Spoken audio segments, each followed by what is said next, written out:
मुखेल वड म्हजी मेंढरां ती म्हजो ताळो आयकतात। नियाळा कादार एके शाळेंत शिंकतोलीं भुरगीं फकत एकूच शिक्षकाचें आयकतालीं, कित्याक ती शिक्षक तांची अपुरबाय करताली। सगळ्या आपल्या शाळेंतल्या भुरग्यांक ती नांवान वळखताली।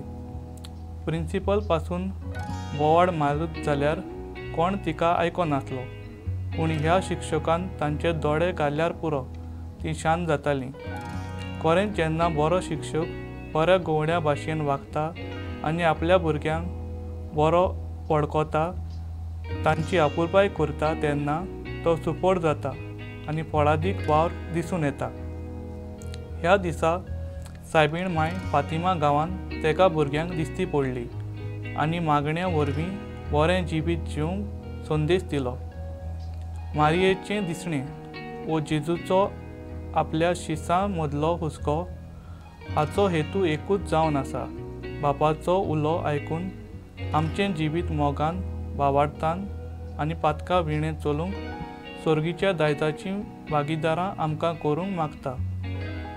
जेजू बरो गवळी सगल्या ताच्या शेडयांक म्हणगे आमकां तो बरो वळखता आनी सांडलेल्या शेडयांक तो सोदून काडटा। कशीं आमी आमच्या जिवितांत सांडल्या काय?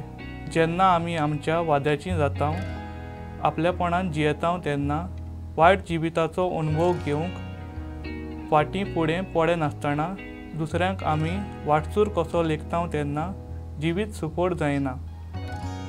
म्हजो ताराव आमच्या जिवितांत जेजू बऱ्या गवळ्याचो ताळो आयकून जिवीत सुपोड आनी फळाबळीत करूंक वावुरतलो।